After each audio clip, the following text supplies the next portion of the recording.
Hello and welcome back to Dicebreaker, where today we are playing Dungeons and Dragons, but not Dungeons and Dragons as you know it. Today we are playing through this supplement based on the Adult Swim show Tigtone. And joining me, Matt Jarvis, today is Alex Lolies. Hello, Alex Lolies. Hi, it's me. I'm Alex Lolies. I'm so happy to be here and to play D&D Tigtone. We also have Alex Meehan. Hello, I'm Alex Meehan. I'm the staff writer for Dicebreaker, and I am also happy to be here. And finally, of course, we have Johnny Chiodini. Hello, Johnny. Hello, how you doing? Yeah, very well, thank you. I'm looking forward to this. So for a bit of context, this supplement, which I believe is available for free on the interwebs if you go looking for it. It is a self-contained adventure, and it normally lasts around 3 to 6 hours, but we'll be playing a very abbreviated version of it to keep it kind of nice and watchable in this here video. So not everything that you see, or there's much more, essentially, than you will see in the video today, but hopefully we'll give you a good little taster of it. But let's dive in, shall we? Before we meet up, do you mind introducing each of your characters? Sure. Sure. Go for it. I will be playing a forest gnome druid called Holly Binglebottom. I'm very small, I'm very friendly, very cheerful, but I can get quite dark when I need to. That's all you need to know. Oh, we are level 5 also. I don't know if you mentioned that, but we're all level 5. Yes, yeah, so it's a level 5 adventure. Yeah, thank you. I will go next then.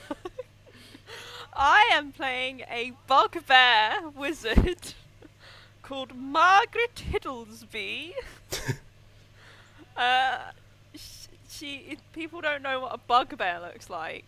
They're basically like quite large, hairy people with tusks, and they usually carry big old axes and stuff. But Margaret doesn't do that sort of thing. She is a wizard, so she carries a wand to perform her magics with. And funny. I will be playing Finley, the Turtle Barbarian. Turtles are, of course, 6 foot tall, 400 to 450 pound tortoise people. Finley is not the sharpest great axe in the mead hall, but has a keen sense of propriety, and basically if he thinks people are being too rude, he'll bury a great axe in their face. Oh, Fantastic. So with our cast assembled, let's dive into this video sponsored by Adult Swim, presenting Tigtone and the Never-Stopping Prophecy. So, you each receive a vision. You can receive the vision in whatever abode or situation that you like, but the long and short of it is you are summoned to the Asperun Temple. I don't know if you want to give a little bit of detail maybe about how you might receive this vision based on your character. I think I've been sitting in a tree, eating some mushrooms, and this vision comes to me, and I decide to go along with what it tells me, because that is what I do. So the message is essentially, it's almost like a pager. You don't actually know why you're being summoned, but it almost inside your mind, it's just a kind of like beep beep, and then it just says the Asperun Temple. And you're like, I need to go there. Yeah, I mean, I get visions like that all the time, but I do always follow them, no matter what they are. But yes. wow. For me, the vision was delivered by a bunch of chunks floating to the surface of the vegetable soup I was eating. Oh. Oh. Just kind of like, Very hey, like, ooh. Just immediately got up and left. That was 3 weeks ago. Yeah. those aren't spaghetti hoops. No. I think Margaret is down the bakery, and she often is, on a Sunday morning, picking up her usual flan. And of course, the bakery is much too small for her, so she's poking her head inside and talking to the locals. And suddenly, her vision switches to this message coming in, and she's sort of in the middle of a sentence, like, "Oh yes, I did hear down the local," and she just stands there while she's receiving the message, and then, "Talk shop, yes, there were, but oh, I have to go. I've got a thing now," and she pulls herself out of the bakery, and sort of goes off. Okay, excellent. So you all arrive at the Asperon Temple. You don't yet know each other, but as you approach, you're probably familiar with this temple. It rises kind of 3 stories high. It's kind of the centerpiece of Asperon, the town, and it appears to be built of marble. It's this very kind of grand-looking structure. Could you all make me a wisdom perception check, please? Yes, absolutely. I got a 10. Off to a good start. I got a 5. You know it. That's a 1. Wait. Well, okay then. Yeah, you approach this temple. To you all, it seems incredibly grand. Built of the finest marble from the lands around. And as you enter, there are these large kind of arcing windows. Everything gives the illusion of grandeur, of kind of this very kind of sacred place to be treated with respect. And as you walk in, If it is to be treated with respect, Margaret is loudly talking about random stuff. Just, "Oh yes, I saw that wool design the other day." And she has a little familiar that's a small terrier, and it's constantly yapping. Almost constantly yapping. So there is, as you kind of approach the building as well, along this cobblestone path, there is a large statue, and you're familiar with whom the statue is of. It's the head oracle, Zyfind, who is kind of arms outstretched, very kind of imposing figure. And I would imagine your terrier might be tempted. I don't know how toilet trained your terrier is. Oh, he's terrible. Yeah. If he sees something worth urinating on, he's going to do it. And the thing is, the urine, it's technically not real, because he's just a magical, arcane, being. But he will attempt to urinate on it all the same. As this is taking place, then you hear a voice, and it's like, "Stop that! Stop that! Would you stop your dog from urinating on me?" And you almost pan across your vision, and stood in much the same kind of pose is Zyfind himself, the head oracle, who you are familiar with, because everyone is familiar with Zyfind in this area. I'd like to say to him, "Oh, that's you! But you're alive!" Yeah, it is. Wait, we'd know he's alive. What was that? Sorry, Lolies? I was just saying, we'd know he's alive, right? I wouldn't say that. Yeah. I don't think you would be surprised to see him alive. It's usually when people have statues, I don't know. No, you had that thing on Twitter when everyone's talking about someone and it comes up on trending. You're like, "Oh no, are they dead?" Yeah. And they're not. Well, regardless, he's like, "You all got my vision then? Sure did. Great." Oh yes, Timothy, stop doing that now. Come here, boy. And he eventually does come to Margaret.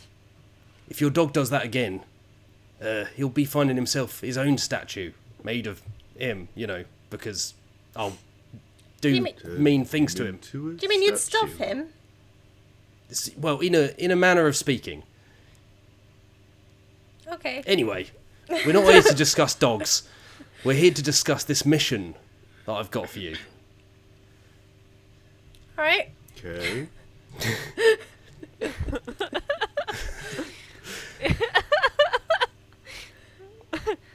We've got a bit of a problem, you see. There's this villain. You may have heard of them. You have heard of them. She's called Myth Hollow, and she's been causing all sorts of trouble. Basically, she's got it in for us oracles. Completely unjustified, just kind of on a warpath.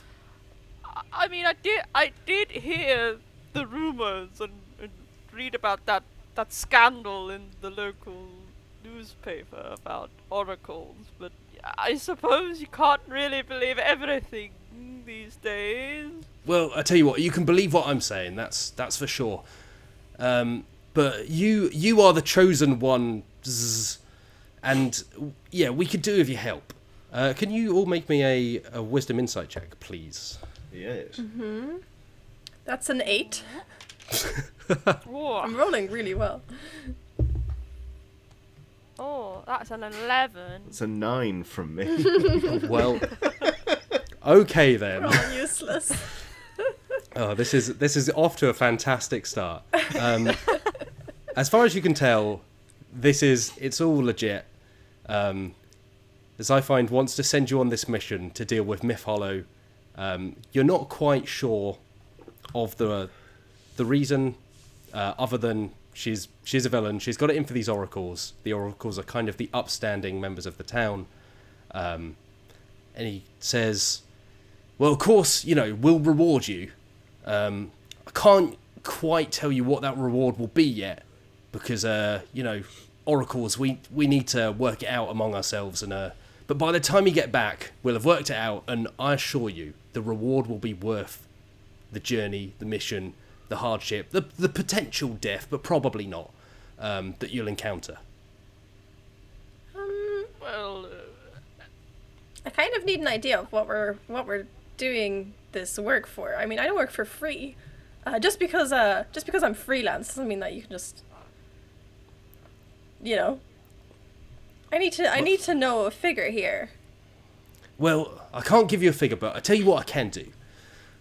And he kind of claps his hands, and almost as if pre-prepared, another couple of oracles bring over a large pot of what you know is scrying sauce.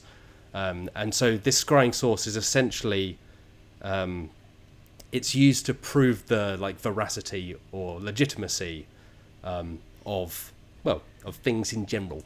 And you know enough to know that if it boils in front of you, you are destined for greatness almost. Could you, and of course, so the oracles bring across this pot of scrying sauce, and lo and behold, it is bubbling. He goes, look at that. See what I told you? You're all the chosen ones, and we'll reward you handsomely for that. Well, I'm going to try and dip my face in it and have a little taste, like it's soup. Could you each make me a wisdom perception check, please? that's a 12. that is a 15. That's more like it, a 17 from me. Okay. For all intents and purposes, it looks and to you tastes like scrying sauce, like what you would know to be scrying sauce. There's nothing questionable about it. Lovely. Is it like HP sauce? Or not? Lovely. I mean, it's more like a thick gravy, I think. Oh, You don't really okay. cook HP sauce in like a pot. I don't, well, I mean, you don't. Sci-fi. I'm gonna put my hands on my hips, and I'm gonna be like, sci-fi. This is the thing. I know that I'm destined for greatness, so this is not really news for me. I don't work for free. I need an idea of what I'm putting myself on the line here for. all right. Sorry. I'm assuming this is in That was character. in character. Yeah. Finley's cleaning himself up. Yeah, and while Finley's doing that, while the pot's boiling, the dog is yapping at the pot. Just continuously yapping at it. What have I told you about that, Mark? Margaret is going, Timothy, no! What have I told you? The gnome raises a good question, though. All right. I tell you what. What I'll do is I'll promise you 1,000 gold pieces between the lot of you. And also the reward, once we've worked out what it is, but it definitely is good, you'll want to come back for it. But I tell you what, we'll give you 500 now, 500 on completion, plus this other reward, which is great. You're going to love it. And Deal. hopefully that proves, along with the sauce, you see the sauce? It's boiling, look. Yeah? Does I that don't know satisfy whether you? I want that in my house. You can't take the sauce. Oh. Yeah? Do we have a deal? Deal! I put my hand out Yes, to shake it. His. I'll be the talk of the town if I do this. Okay. You're set then. He then says, all right, so the thing you need to know about Myth Hollow is she's really powerful. Remember, we've already shaken now, so you're doing this. But we can help you out. See, there's this magic armour. Plot armour, they call it. And it's kept in this armory up on the mountain. And he hands you a map. The map is very crude. It looks probably like it was drawn in some of the scrying source. Almost like a kind of dirtied napkin that happens to look like a map. Scratch and snip. You probably don't want to. But he says, if you follow this map to the mountain, find this plot armour, that will help you dispel Myth Hollow's great and powerful magic and help you deal with her. Yes, give me that map. Let me have a look at it. And Margaret takes the map. Okay? And she's looking at it intently and sniffing it. Oh, yes. I mean, there's nothing questionable about it. It's crude, but it is a map. There's no kind of enchantments or anything like that on it. That's pretty plain to see. There's once you've got this armor, we can help you out because her magical barriers will be down. But basically, your job is to go get this armor. Okay. You want us to disarm her? No, dear. Barely even know her. Get the armor. This armor on the map. Oh, Yes. there's one thing I did need to mention. So this map kind of it puts you in the right kind of area, but to actually find this armory, I'll be honest, we don't know where it is. It's kind of like to the left of this splodge here, and up from that stain there. Oh, yes. But you need to go and talk to a seer. You'll find her in the local tavern, and she'll be able to tell you exactly where the armory is, in amongst, the blobs. Yes, she'll be able to define the blobs. Yes. Will she be swinging from a chandelier? So sorry. Nothing. Nothing. I'm terribly afraid of offending people. Does she have thick skin? Or possibly an elastic heart? You'll have to ask her yourself. Although Okay.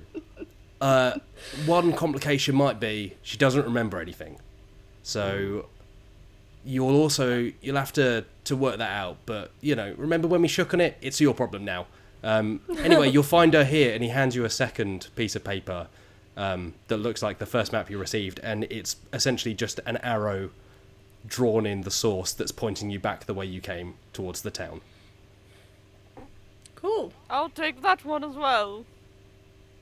Sure. All right. Anyway, off with you. Let's go. Bye. No, I merge Timothy, off. come here. Come here. And he's Start still plodding out. He's still yapping at the source. No, come here, you. And eventually, she just snaps her fingers, and Timothy just dissolves. Johnny.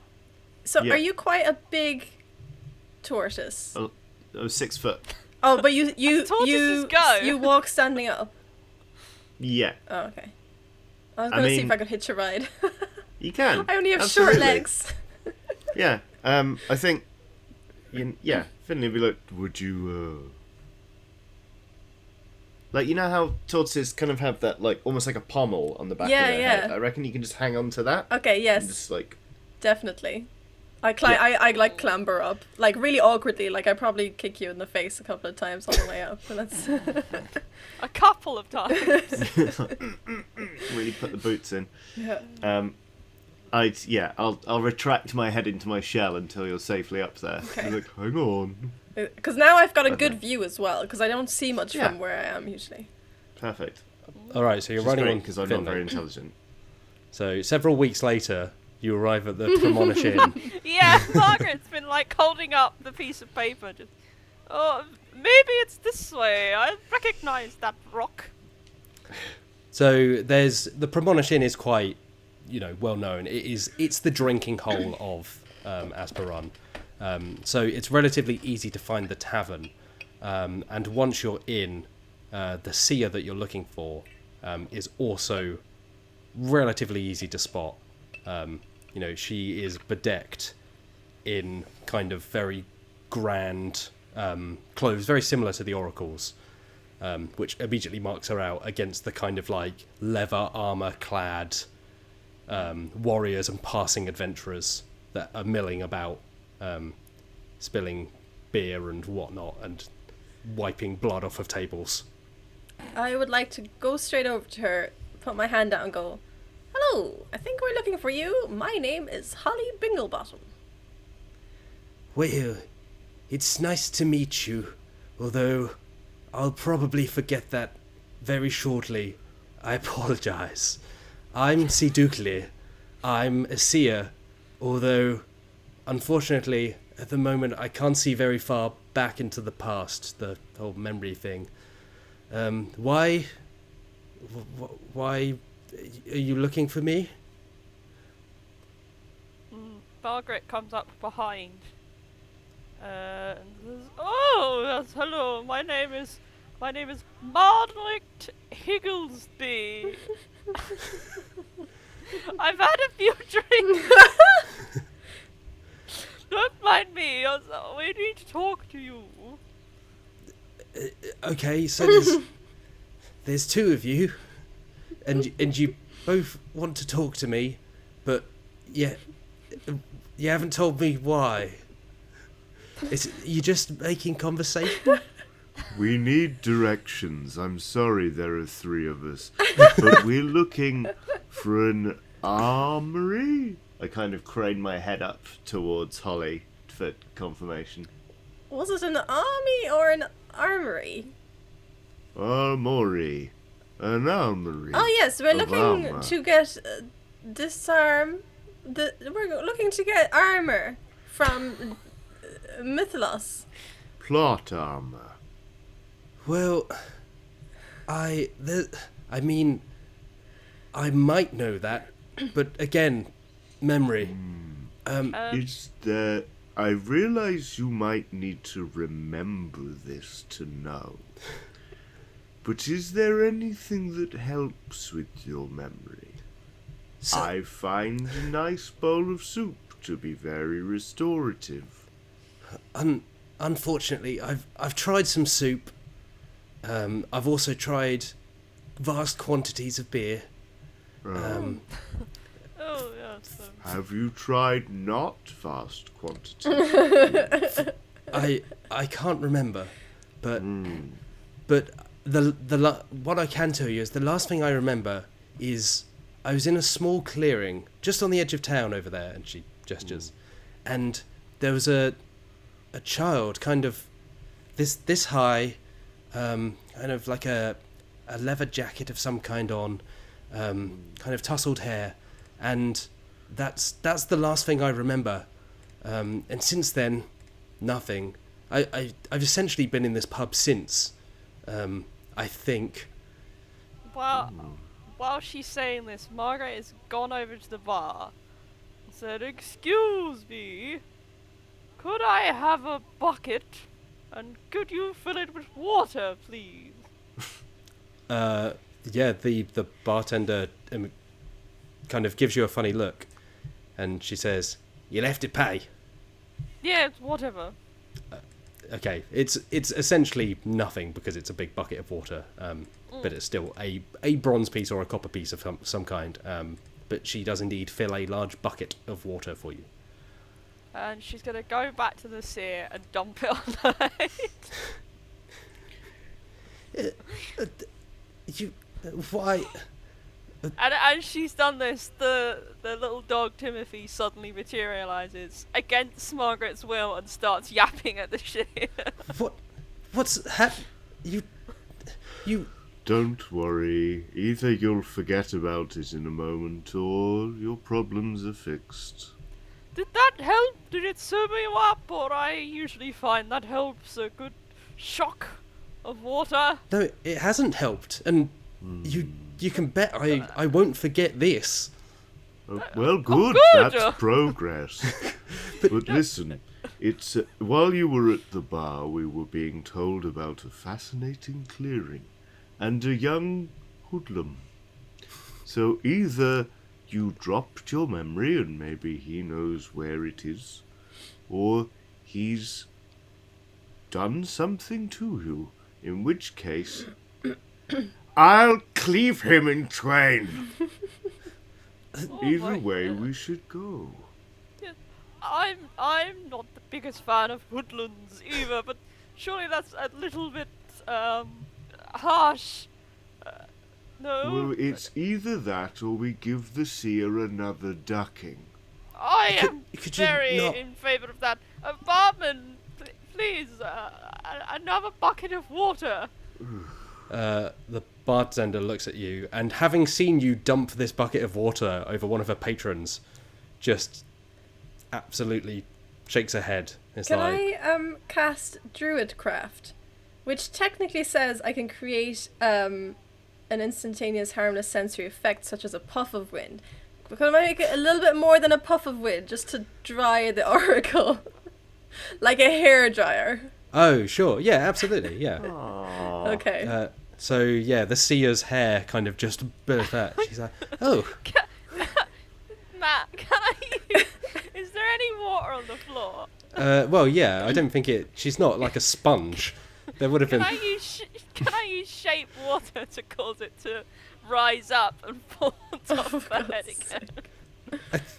I mean, you can. And She just kind of... the wind is still blowing, so it's like the water's like blowing into Okay, her face. so, yeah, as the ball of water drops, it just goes across her face. And she goes, you know this... when I said I'll remember this, it's not helping me remember.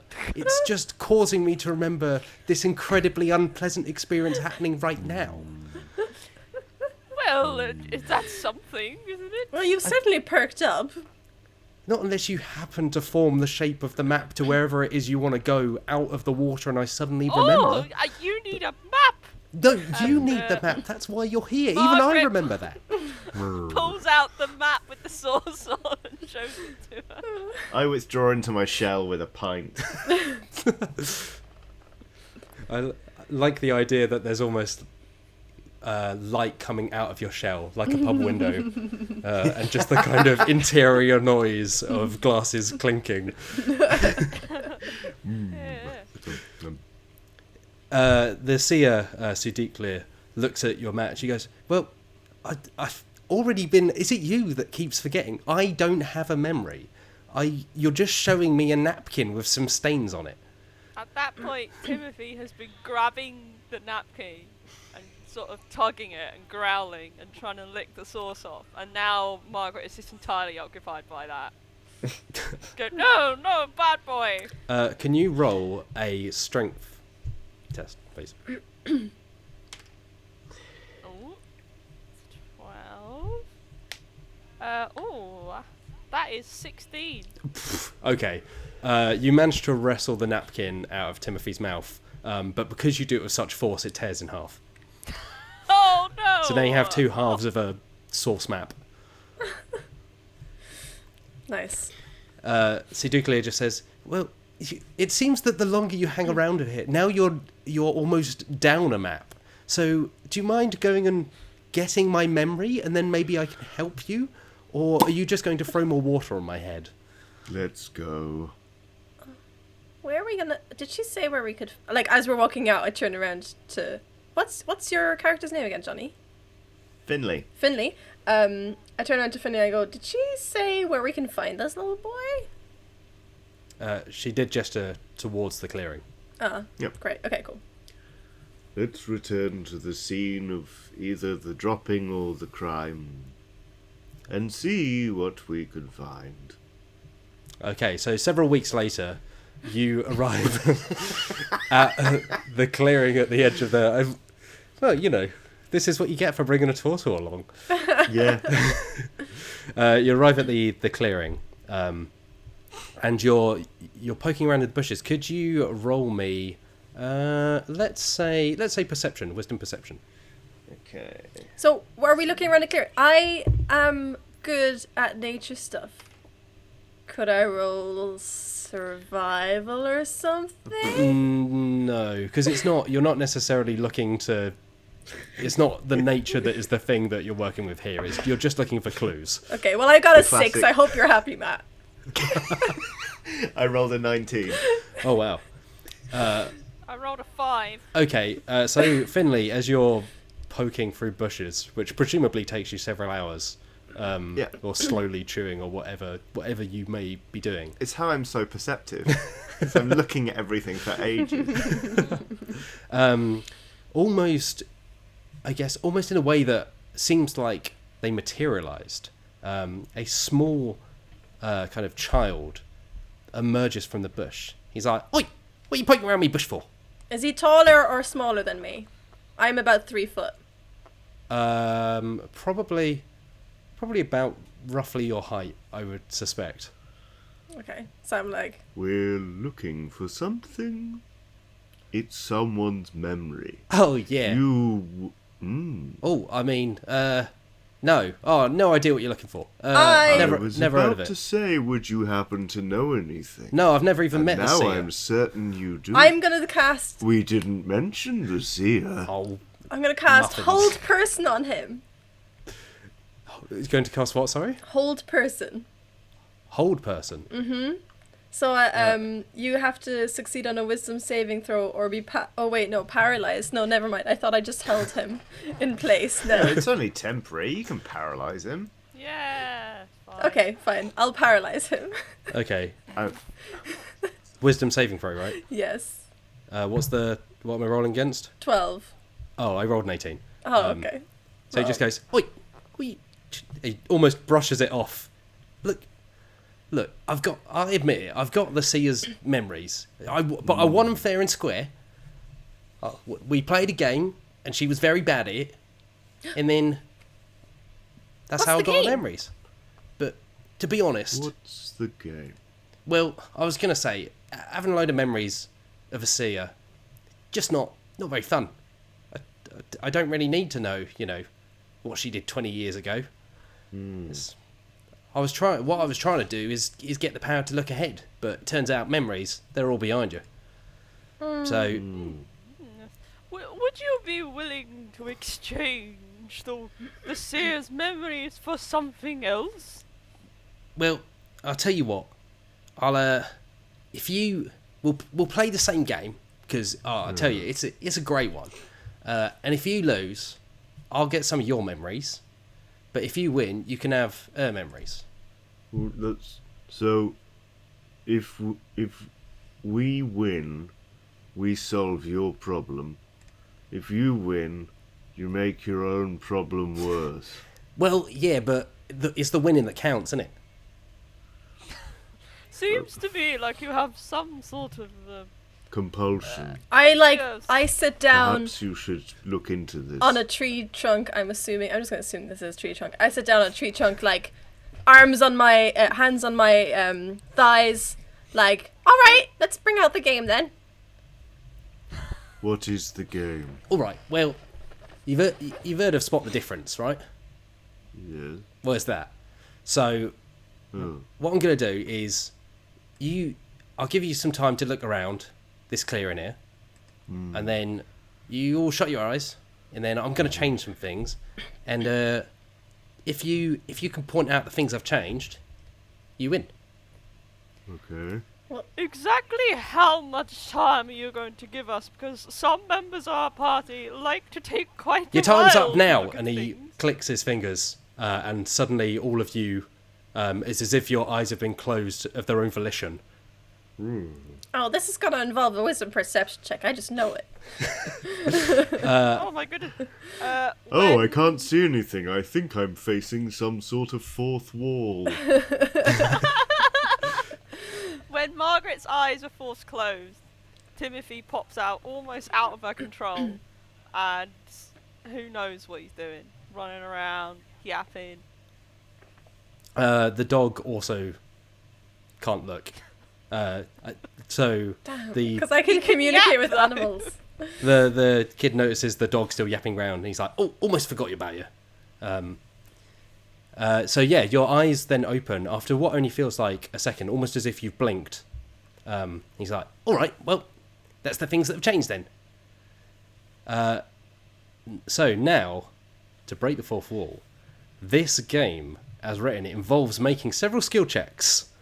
So you get the choice of,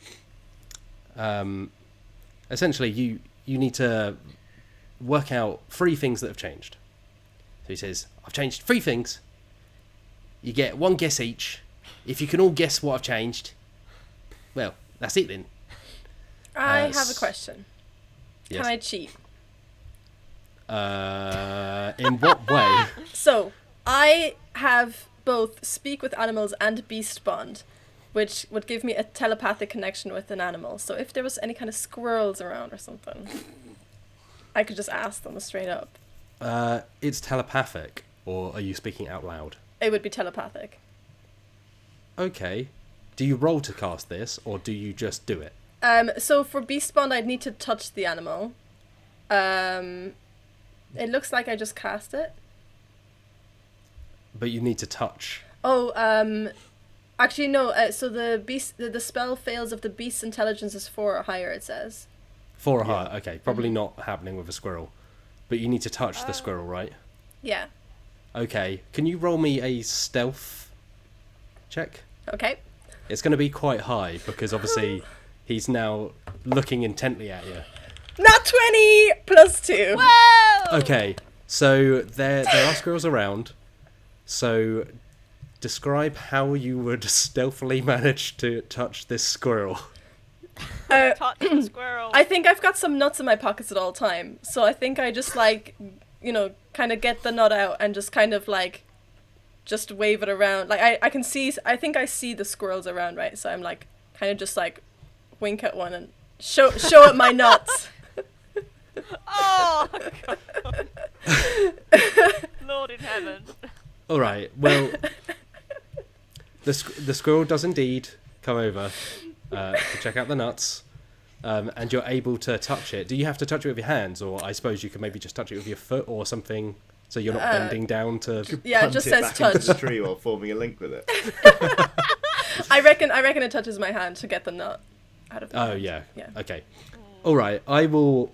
I'll take that as a cheat, as a successful cheat. So you can tell that one of the trees, the branches on it, where they were previously almost up like this, very vertical, they are more spread horizontally. Okay. Well, that tree for one. That's all Oh. different. Oh, muffins. God. And see, Language! he looks at the squirrels at this point. He's like, I know what you did. I'm coming for you next time, squirrels. Who are you talking to? Oh, yeah. Don't pretend like you don't know. Anyway, that's only one. You'll never get the other 2. Can Margaret cast detect thoughts on the child? Sure. Cheating, Again, is it a cheating. roll? Is it just a cast? Do I roll against it? Okay, celebration, you read the thoughts of one creature that you can see 30 feet in you. It doesn't say. It says attack save wisdom 10, so maybe I need to make No, you don't. I your would target roll does. against it. Yeah. It's Okay. it's a wisdom save. Does it Yes. specific? It says any creature. only Yeah. one creature that you can see within 30 feet of you. If the creature you choose has an intelligence of 3 or lower, it doesn't speak any language, the creature is unaffected. Presumably this guy has 3 or above. Yeah, I'd say you can make a save against it. It doesn't say specifically, but I imagine you do. Okay, I'm rolling against 10. Yeah. Yeah. Well, I rolled a 3. Yay! So you do indeed read this kid's thoughts, and you notice, well, in his thoughts, you almost see as if looking for a tunnel, John Malkovich style. The plumage of some of the birds high up in the trees has changed hue. So it's changed from a kind of reddish into orange, into green, that then flows into purple. Ooh. Margaret points up at the birds and goes, "Those birds, their plumage is a much different shade than it was before." This game's no fun. Oh, So was it best 2 out of 3? Because I'm gonna try and do this legit. What sort of check do I have to pass? so you can choose the skill check you can roll as long as you can justify it. So obviously you could use something like investigation, intelligence. You could use wisdom, perception. You could use. oh my god, I have nature. That would have been so. I've got +7 in nature. You've already done yours. I know. I'm just Yeah. saying. I just realised I had that all along. Just you immediately barging in like this, and this. Okay, so yeah, the kid turns to you, and he says, "All right, you're up last, and hurry up. I know what you tools are like." Can I do? I don't know if survival would really be applicable here, actually. I think survival you could. I think in this case you could use survival if you wanted to, Okay. because it's just general. More so than when you were just looking for general clues. This time it's to do with the nature around you, having Cool. seen the other 2 Alright. clues revealed. Great. That is 18 in total. Hey. Yeah, you absolutely smash it. So you notice that there is, in fact, the log that, sorry, Lolies, I've forgotten your character's name. Holly. Holly was sat on previously. Before it was just kind of a fallen trunk. And now you notice there are kind of almost like bluebells or some kind of violet flower wrapped around it on a vine. I lean slowly into his face. It takes about 4 minutes. Go. Nice flowers. Yeah, there's a lot of flowers. Come on. Around the log. Oh, I really thought I'd get you that one. Oh, fine then. Just take the memories. God, you're no fun at all. I don't want to play with you anymore. So the kid pulls out from his pocket almost like a small vial, and it's got a kind of like pinkish liquid. You notice there are some very small kind of fleshy clumps. You don't really want to think too hard about how those memories might have been retrieved and what may have become of you. But you've met the seer, and she doesn't appear to have taken any harm. And clearly the game was quote fair. So he hands you this vial full of this pink liquid and slight lumps, and he goes, "Well, I mean, I'd say anytime you want to play again, come find me, but don't." And he just vanishes. Oh, damn it, I was going to hit him. So you have this memory fluid. Mm-hmm. I assume you'd like to return to the Premonish Inn. Yep. Yep. We never did have a drink there. Well, except for Turtle Man. Well, I don't know if Finley actually got a drink from the bar or just went to his own bar inside. No, it was a pint. So yeah, if he wants a cocktail, he's set. But yeah. Okay, you return to Seduclear, who is still sat at the same table, and she says in the voice I definitely did for her the first time, "Oh, you're back then? Did you get well done. Yes. Whatever it was okay, good." How did she remember us? Yeah, I mutter up to Holly like, we were gone for weeks. Yeah, I think she's lying, but whatever. You can Or make a maybe wisdom the bucket was memorable. insight if you'd like to see whether she is lying. Yeah, go on. Yeah. Oh, that's cocked. Hold on. You're rolling to see. I got a 14. Okay. 21. Wow. I think Margaret's not really that fussed. Sure. You can tell that this is legit. Like, she has actually lost her memories. It's not a case that she's just putting it on. Okay. For attention. I mean, what would the... Anyway. Seems legit.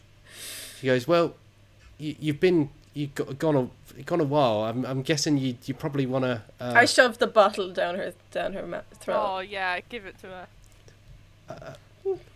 I just like get her by the chin and just Yeah. feed her like giving a cat medicine. Yeah. Like cat medicine. That's Yeah, really... massage Yeah, the I throat. do massage the throat and everything. Yeah. How are you doing this? You're all... Wait, are you still on the back of Finley? No, I think I'll have clambered up onto the table or something. On the table. Oh, okay. She splutters after drinking this liquid and goes, "Ugh, I would have got my memories back voluntarily. You didn't have to force feed me my own memories." Well, touche. Anyway, When one needs to take their medicine, sometimes the rough approach is the way to go. Holly, Margaret, Finley, see, everything's back. I remember playing the game with the little Rags child. His name's Rags. I'm not just calling him that. He took my... He's got a serious problem, that small child. I worry for the compulsion. I mean, most children play it or something. I have a sneaking suspicion that maybe he's not just a human child. It's certainly the disappearing. That's not something I've seen in most children. When you say it, do you mean the game where you hide in the sewage system and then grab children and like pull them into the sewer? That game? Oh, that game's fun. I You love- play one half as a child, and then you play the other half decades later, which is I love. Anyway, It's really a game played out at my pace. well, now I have to go and find someone to take that memory out of my mind, so thank you. Anyway, here's your map. And she grabs a napkin, or the equivalent in this tavern, and scrawls the precise location of the armory, along with some symbols along the bottom, kind of a runic style, hard angles. And she says, "You'll need that to get in." Does nobody have parchment? in this town? Well, it's a napkin making town. We're supporting local businesses. Hmm? All right. Well, then let's go, everyone. Yeah, Margaret's going to take the map. Oh, I see how it is. Didn't even buy me a drink from her memories. Just We got you your like a memories bucket of- back. Well, you should buy us a like a- drink. it's Would you like a bucket of water? no. I told you I wouldn't forget that, and I haven't, and now I never will. Anyway, be off with you. I'll buy them a drink. I cast Druidcraft and create the faint odor of skunk, and I leave that there whilst we leave. Okay.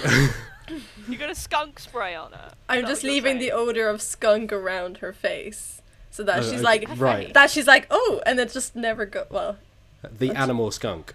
yeah. Right. Yeah. Okay. She nods appreciatively, and then starts to just absolutely neck this drink. And you presumably leave, having got what you came for. I mean, if it smells like skunk round there, Timothy's definitely getting in. Timothy? Yeah, he loves smell of Oh, smells. The dog. Sorry, I thought for Yeah. a second you'd phased into a completely different D&D campaign. I was like, no, you're Margaret. Oh, surprise! Margaret's actually a completely different person. Oh, no.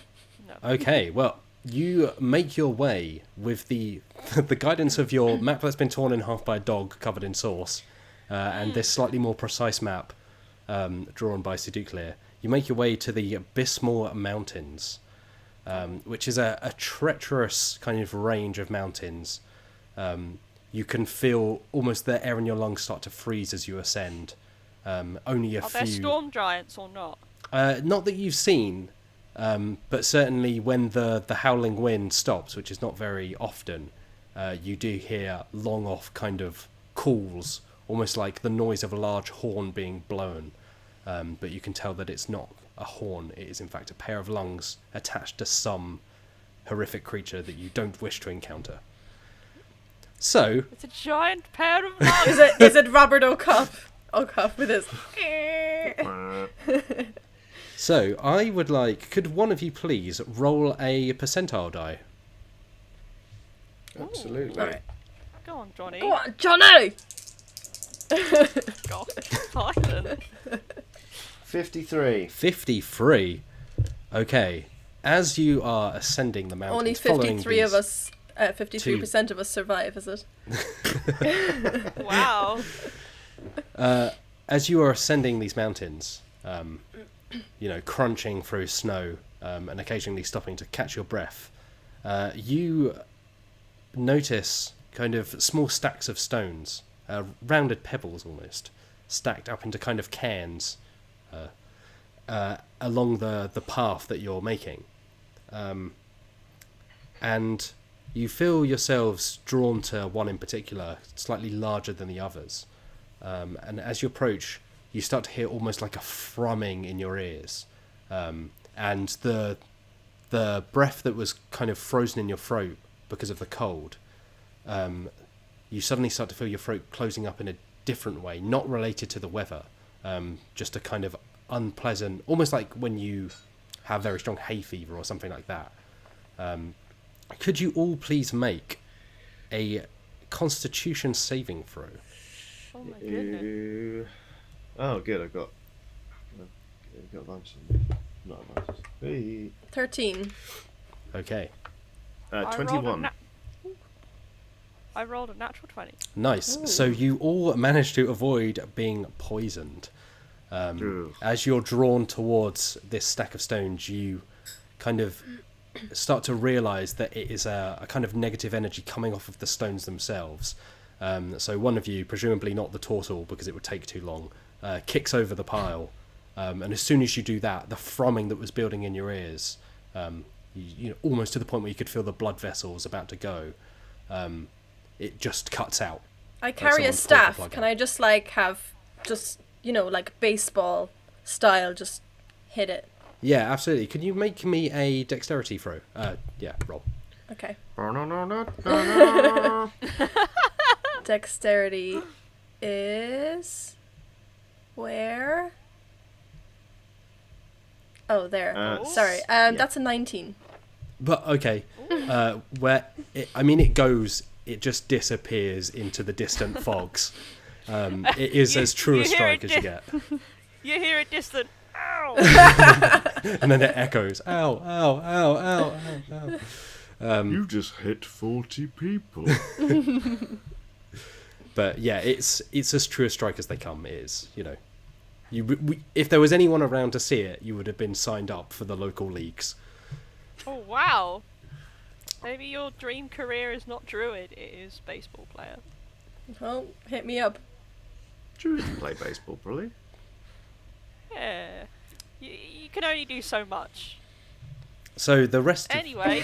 Anyway, the rest of your journey up the mountain goes relatively smoothly for something other than time reasons, and you manage to make it to the armory that you can identify by what was drawn on the map by suitably and your combination of that with the source map from the oracles. Source map, which I can imagine has a very nice odour about it now, weeks later. Oh yeah, quite worryingly, whereas the material that the map is drawn on has started to gather frost from the weather, whatever the source was that was spilt on it almost seems to repel any kind of ice or snow or frost that falls on it.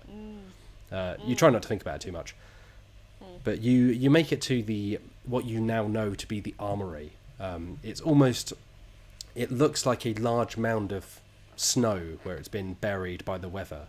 But glowing out of the the side of the cliff face or the mountain is a door that you would suspect, because it's completely spotless, and as you approach you can almost feel warmth coming off of it.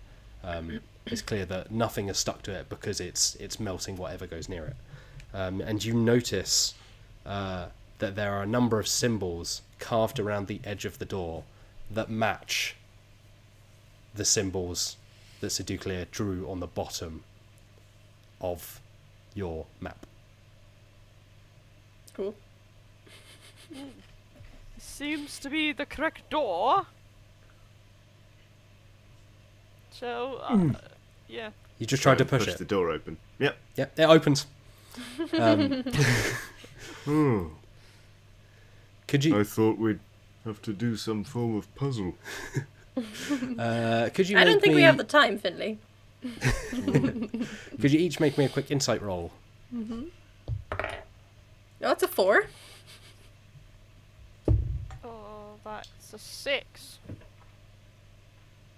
That was cocked, which is annoying because when I nudged it, it landed on a 20. So instead, that is a 7. Wow. Well, it turns out that actually when you rotate the piece of paper that Seduclear gave you, she was in fact just writing upside down, and what you thought were runes in fact just says in very scrabbly handwriting, "Doors open, go on in." So you step inside the armory, and as you step inside, the warmth that you felt from the door rises to a nice kind of room temperature. Someone's put the thermostat on a kind of like homely 19, the magical thermostat, of course. So you move inside. It is a kind of large stone chamber, and you can tell that just from as you're speaking to each other and the way your voices echo and then just seem to echo on and on and on and on and disappear, that the various passageways leading out of the main corridor you're currently in go on for miles deep into the mountain, and almost certainly lead to various rooms filled with whatever weapons or armor or magical items you may be looking for. But of course you are looking for one particular item, the plot armor. Oh my goodness. Could you each make a perception roll, please? 12. 1. Oh, that is a 17. Okay, so Margaret, you notice up ahead a kind of glowing stone. It's almost like up the top of the roof, almost like an exit sign, just kind of glowing in a magical green hue. And it says, "Come see the world famous plot armor, straight ahead."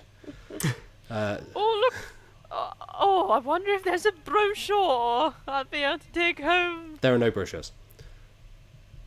You find the stand, but it's completely empty. It's carved into the wall, but the brochures have long gone from the days where this was a classic tourist trap. But nevertheless, you make your way, well, presumably you make your way towards the plot armor unless you want to diverge into any of the side rooms. I think. What do you lot think we should Plot armor. go to the plot armor? Yeah. I I got rolled a paid. 1, so I don't know what's happening right now. Yeah. Margaret's gonna point towards the sign and say, "Oh look, there's the plot armor. Let's go." Okay, so you proceed straight down the hall, and indeed, almost in a way that is very space inefficient, there is a large circular stone room, and on a pedestal in the centre of the room is what you know to be the plot armor. I mean, it looks like a large magical item that people would gather to see. It's kind of a tarnished bronze plate. It's immaculately kept despite the rest of the armory looking like it's maybe not been touched in quite some while. I mean, no one's refilled the brochures. So it's clear that whoever's meant to be keeping things as they were hasn't been doing a bang-up job. So Margaret says, "I wonder if there's a gift shop anywhere." Well, I have to say I'm finding this quite disappointing. I mean, you call that protective gear? Boom, boom. You want to get one of these. You can tell Finley, looking at the plot armor as well, that it would not fit you, unfortunately. So you probably couldn't wear it over the top of your shell. Is it like too big for Finley, but no? Is it too small for Finley, but too big for me? And then for like someone else, it's just right. Margaret is just right. Yeah. I know Margaret's pretty big as Yeah. well. She is Oh, a yeah. bugbear. Yeah, you suspect it's one of those. It's Topshop sizes. You know, it's just slightly no. far too small. You know, compared to the average size. Yeah. I won't be able to find my waist size unless I get legs that are 8 inches longer than my own. What is an average size, Matt? I mean, none of us here are average size. I'm 3 foot. These freaks are like 6 foot. Freaks yourself. Either way, you found the plot armor. It is illuminated by a hole in the ceiling that puts a spotlight onto it. It's almost cliche how much attention is being drawn to this plot armor in the center of the room. I go. Margaret's gonna take out a camera and start taking pictures. Okay, I was just gonna go. I go take it. As you go to take it, you hear the stone door at the end of the corridor from whence you came open, and you just hear echo down. I wouldn't touch that if I were you. Why not? Hold on a second, I'm just walking down this corridor. One sec. Okay. So you wait a second or so, and into the room steps who you know at a glance to be Myth Hollow. Oh, right, the villain. The villain you were looking for. And could you all make a perception roll, please? That's a 16. Dirty 20. 15. Nice. So you all instantly recognise, and you're taken aback almost, that the villain known as Myth Hollow is in fact a legendary adventurer known as Folk Gloria. Ooh. And because you recognise her from various kind of newspaper clipping equivalents and history books and whatnot, she is an iconic hero, celebrity status adventurer, but she went missing several years ago, and nobody really knew what happened to her. Some suspected that she had taken the riches from exploring and settled down and given up the adventuring life. And you notice across her kind of armour, and her armour's starting to show rust at the edges. It hasn't been quite looked after. It's just kind of starting to flake away. Across all of that, she is wearing a sash, a kind of white, silky material with gold trim, and along the edges of it, it appears to be kind of embroidered various text that you can't read. And she steps forward into the hall, and she says, "Thanks for waiting. Also, don't touch that." Yeah, She's why like, not? Oh, Well, because I need it. And if you touch it, I'll then have to kill you. And to be honest, it's just not what I want to do. It's not what I'm here to do today. I just need to... lady, do you know you're missing? Oh, yeah. So, Okay. let me... I suppose... Let me guess. The Oracle sent you. Yes. Well, I tell you what. Those oracles... They're just been nothing but trouble for me. You see, I bet they told you were the chosen ones as well. Well, it's not just them. Some soup told me to go to Oh, them, yeah. and then some sauce told me I was destined for greatness. The classic sauce. We've had a very culinary adventure, I must Classic say. sauce. Yeah. Is there another variety? Well, I tell you what, they pulled that old sauce Barbecue. trick on me as well. But you know what? It was just one of them in the back, making it bubble with magic. It was Ooh. just normal sauce. I know that I'm meant for greatness, so I don't think the sauce was completely incorrect. Well, your egotism may be detached from the sauce, but at least in terms of the sauce itself, it's just sauce. I promise you that. Anyway, basically, here's the short of it. They sent me on a mission, and they told me reward on completion. They gave me a few gold pieces to tempt me along first, of course, like a sucker, I took them. Yes. And they sent me out to find this, and she gestures at the sash across her body. They told me it would, give me great power, and I tell you what, it has done, but also it's corrupted me, which is why I had to hide away, because I end up just having to, if I occasionally, it will just, basically, I've done some not very nice things, and it wasn't good PR, so I had to hide away, change my name, and I need that armour to dispel this, go back, and murder all the oracles. But surely murdering all those oracles will not be very good for your PR either, unless you're sort of leaning into the whole villainous thing now. I mean, I think at this point it's going to take quite the PR campaign to turn this around for me. I've been painted as a villain. You knew me as a villain. You presumably were sent here by the oracles to kill me. If I kill you, they'll just send some more after me, even if I manage to get this armour, go back and get a few of them. So what's a little more villainy? Exactly. You're saying? Listen, I'm a simple sort. And as you probably guessed, we were offered a reward to be confirmed on completion.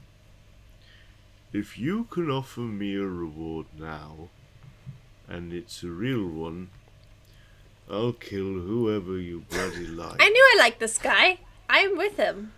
I just want to get paid. I'm inclined to do it anyway, because it's very impolite to swindle people like this.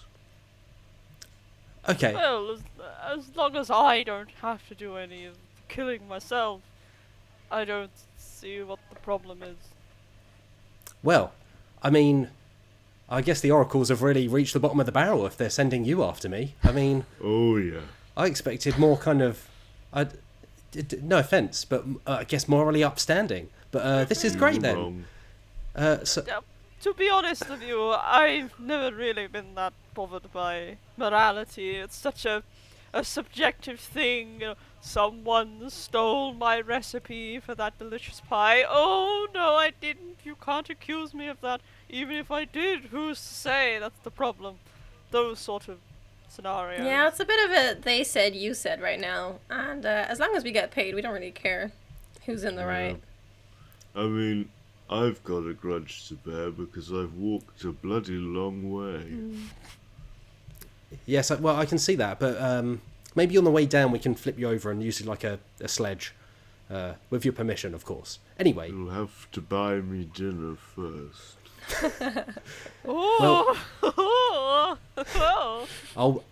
There's not a lot to eat up here. We'll find some stuff when we get back down to town. But oh, I see. Anyway, I can't. In terms of reward, I guess the biggest reward I can offer you is not killing you right now using the power of this magical sash.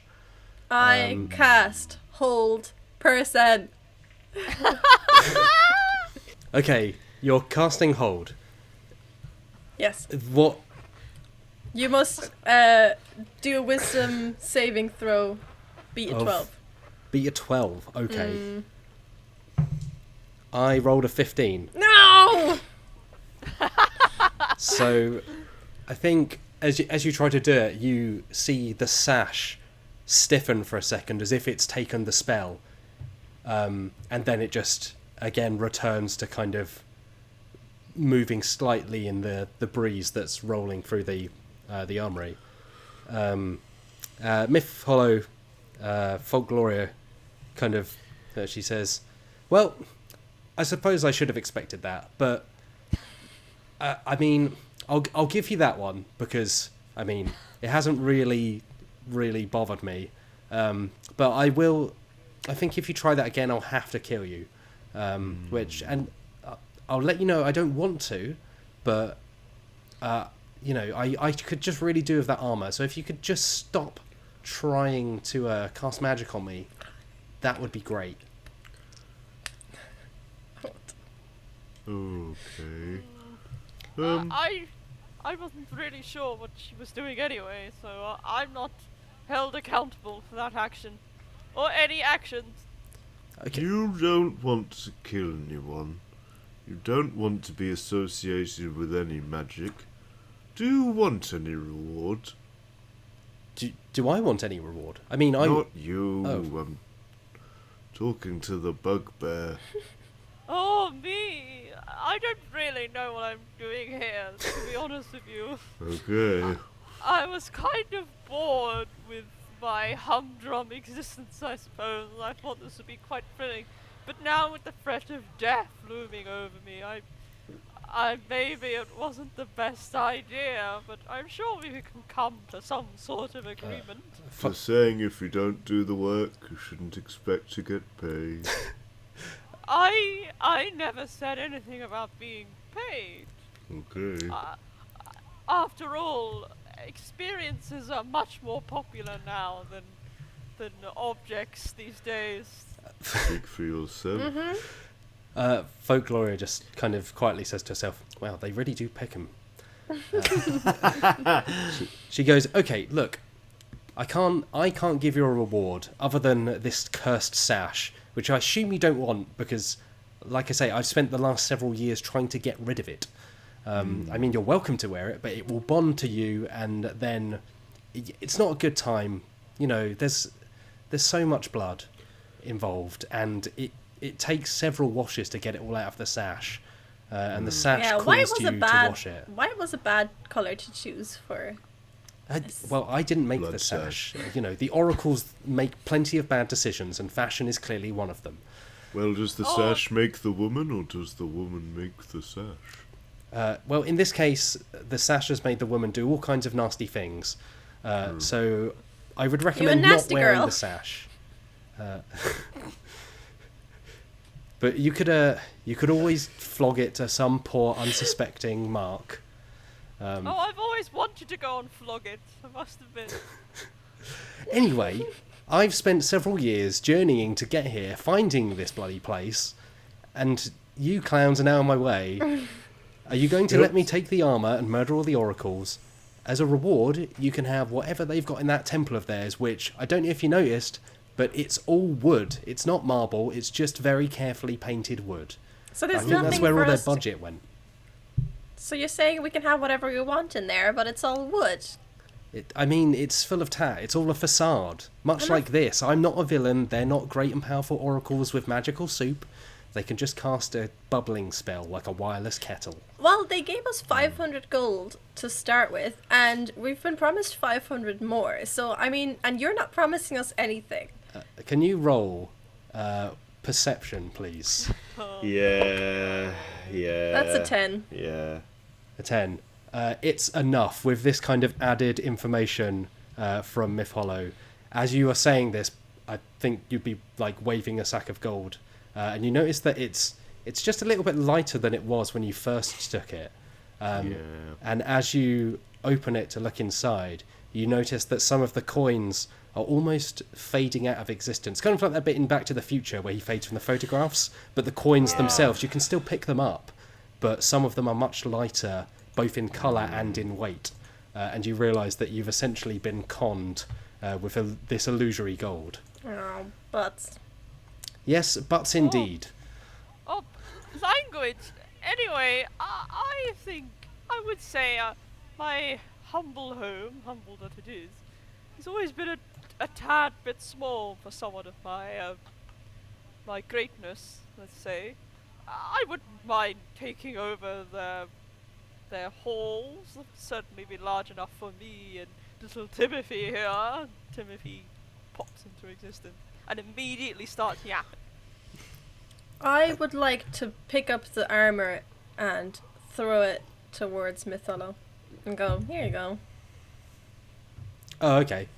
I think as you step towards the armour, having been told don't touch the armour, Myth Hollow immediately goes to grab her sword, and then pulls it out, and as you throw the armour, she manages to just catch the armour on the sword and goes, oh, well, that wasn't how I wanted, or that wasn't how I expected that to go, but, you know, that's good, I guess, that I don't need to murder you now. And so she takes the armor off of her sword, puts the sword back in her sheath.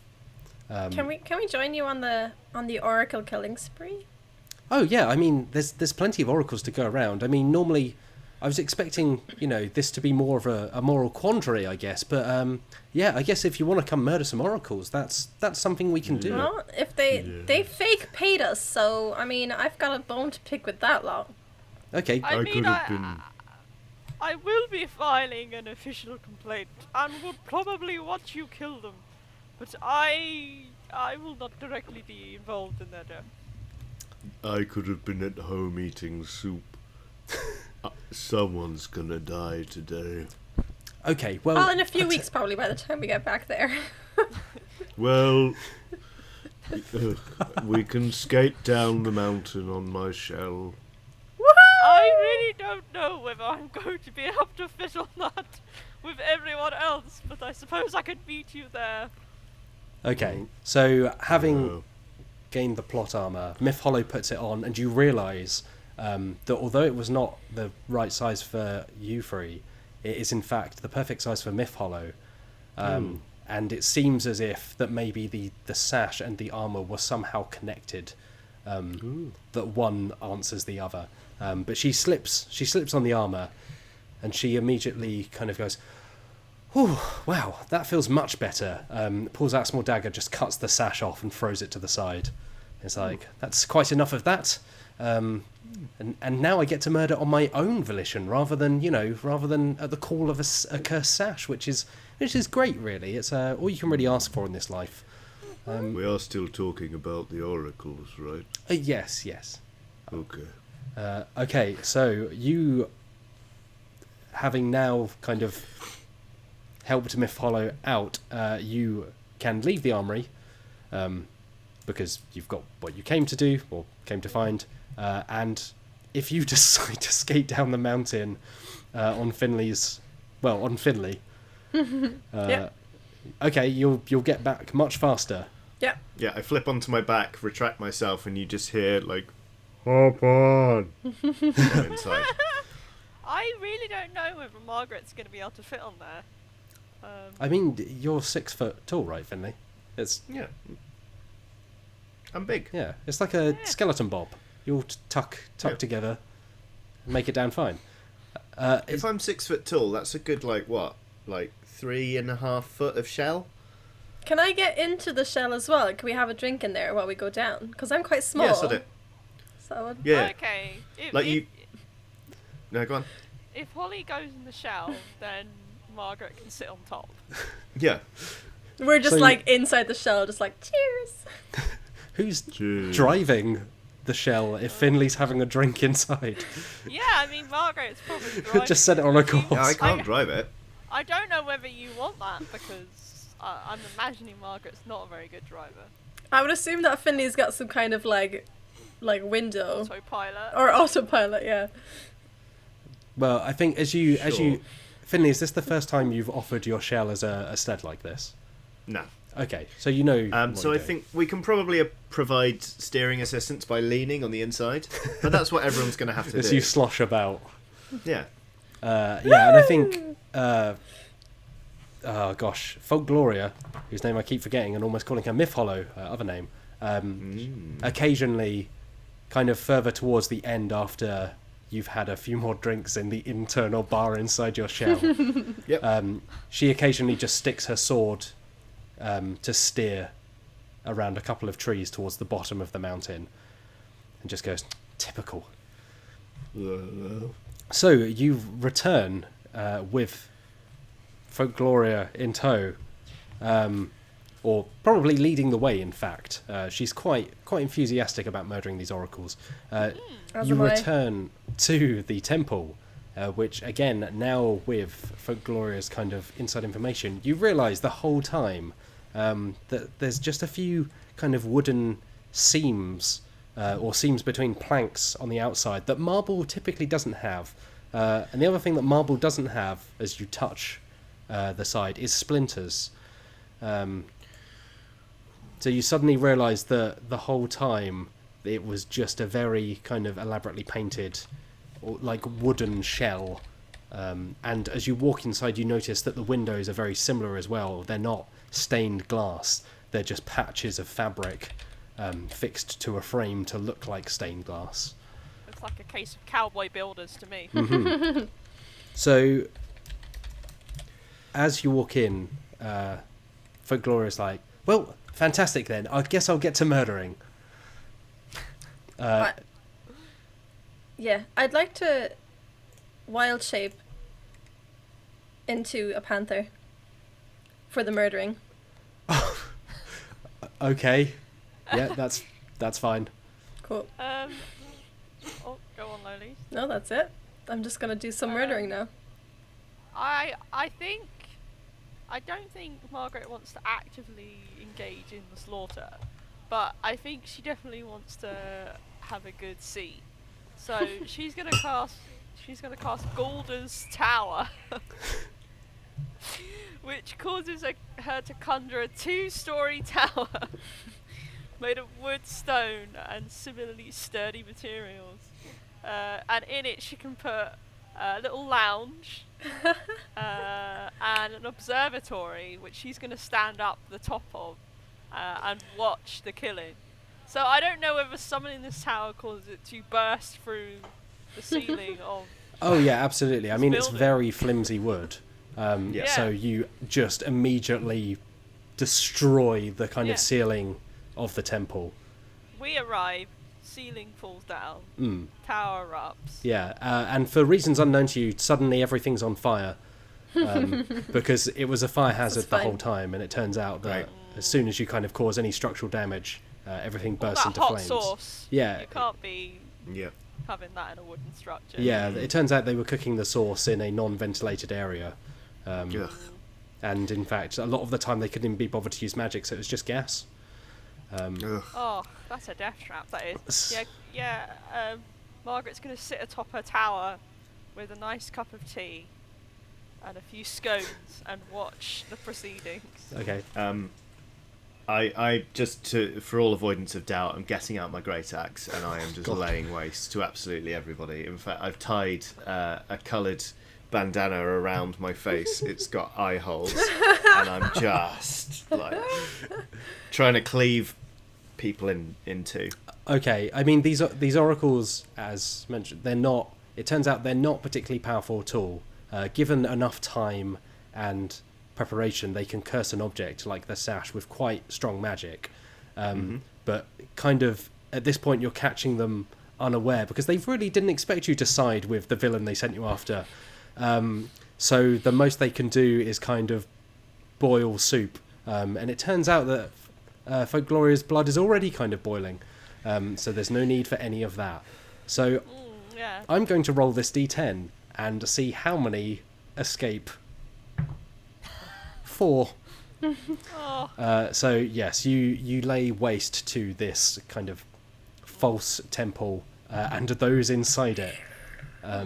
Margaret sat there with a little pair of like those binoculars you get at the opera, and she's going, "Oh, that's a nasty one. That is. They won't be recovering from that anytime soon." And I'm banging together 2 severed heads like a set of cymbals. I'm roaring. Just like, I'm like, I've got blood all over me, and I'm just like, as a panther, just like licking and like just trying to clean some of it and just licking the blood off myself, essentially. God, as Folkloria Wow. kind of gets into it, basically, you can see why she may have earned such a fearsome reputation when she was cursed to do this, not by her own will. Watching her is quite frightening, but then she turns around and notices what you're doing, and she gives you the worried glance, which just for a fleeting second makes you question what you're doing, but not enough to stop.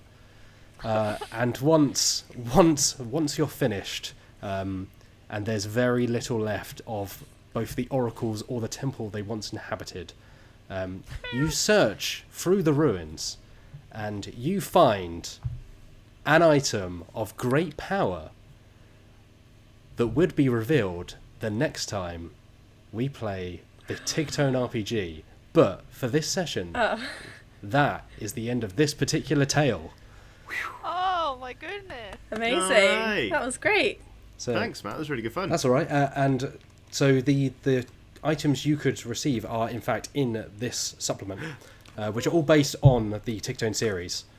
So you can lead on from there and their kind of monsters and whatnot to then do your own scenarios and campaigns.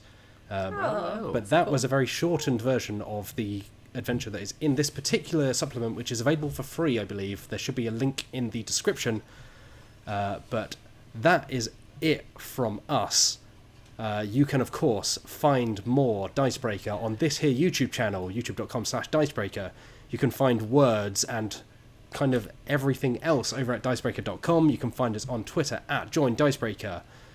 And until we join you next time, my cat just made a noise. She is also saying goodbye because she knows it's time to say goodbye. So thank you for joining us, Johnny Chiodini. Bye. Thanks for joining, Alex Meehan. Goodbye. Thank you, Alex Lolies. Thank you.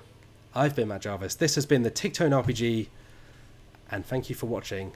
Have a lovely day. Yay. Bye.